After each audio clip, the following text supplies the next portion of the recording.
others want to be the supports, healing their team or helping in other ways. Regardless, the player can choose to play for their best enjoyment. By giving the player a bunch of options, they are able to play in a way that seems the most fun. For most games, the beginning of the story will have the player pick or customize an avatar and lead into completing a certain pathway of the game's story.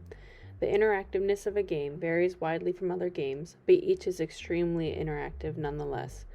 That interaction is filled with many choices, which can also make the user feel much more connected and in control.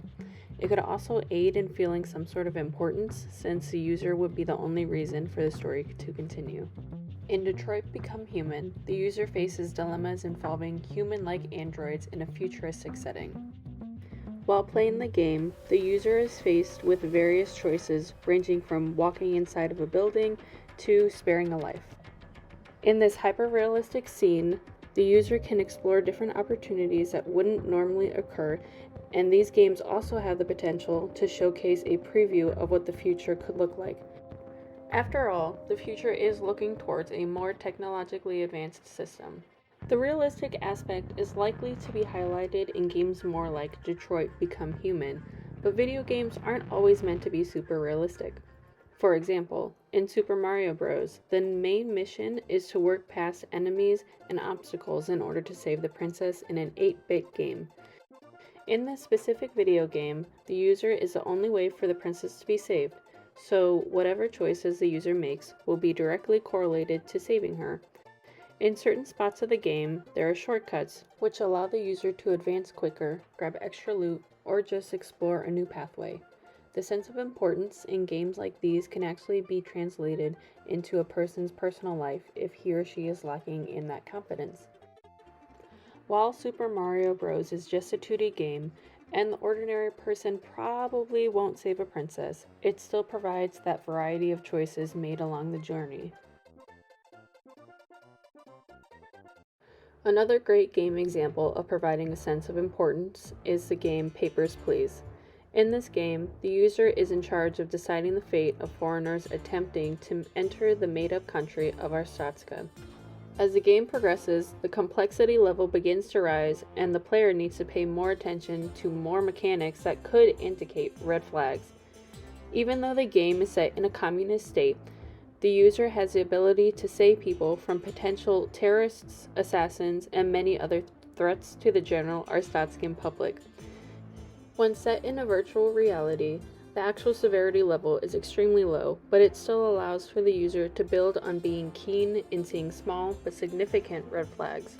Such small preventative measures that save people could stow that sense of importance some people crave due to a lack of it in real life. Finally, and at a personal favorite, Minecraft is also an interesting example of a game full of choices, just a different type of choice.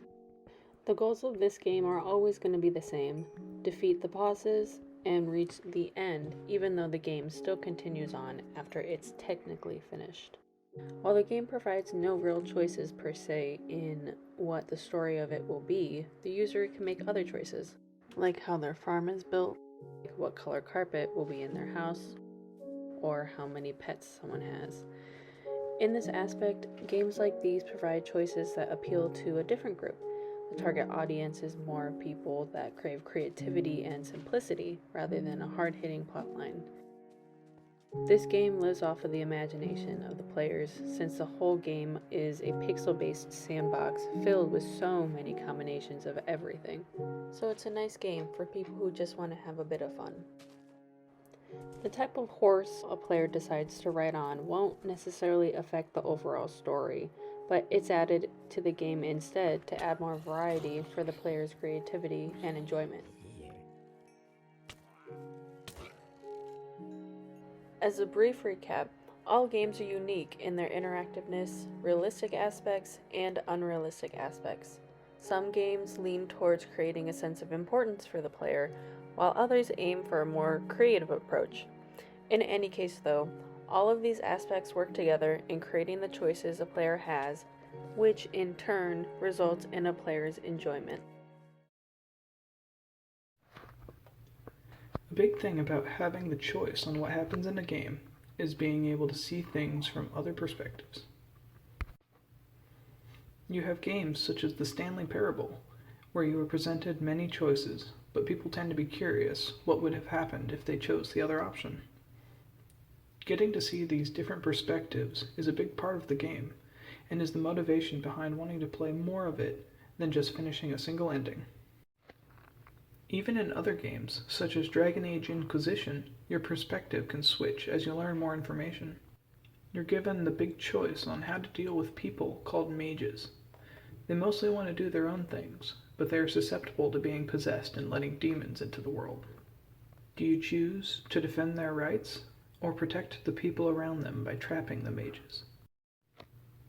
Questions like these in video games make you feel important in the decisions you make. When you can have so much sway in the events that happen, it can be more enjoyable than if you were stuck only to follow a set path through the game. I personally love being given an option where I have to stop and think for a minute whether each option is better or worse than the others. There are times where the game may be linear, but your perspective can shift after some event that happens in the game, and the lack of choice during certain situations can have just as much impact as choosing something big. Take Jaeger Development's Spec Ops the Line, for example. While you aren't given many choices until the very end, there is a lot of weight behind your choices once you do get it, due to the perspective shift that happens midway through the game. Spec Ops the Line, at first glance, seems like your typical third-person military shooter, and if you look at the gameplay, it could even seem less appealing than a standard one. Where it really shines is the fact that as you follow the orders given to you, your main character ends up dropping white phosphorus, a chemical often used in incendiary ammo, onto what he thinks is an enemy encampment. When he comes up to investigate, he finds charred corpses of civilians, including women and children.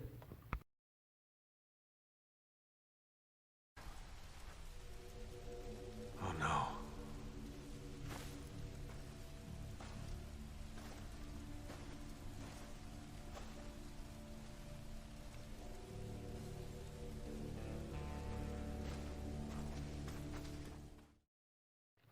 After this point, the main character slowly goes insane as you progress onward. Finally, at the end of the game, your character is going to approach the big villain who's been behind everything. When you enter his office, though, all you find is his corpse. This means the whole adventure, all of the bloodshed, all of the lives lost, was for naught.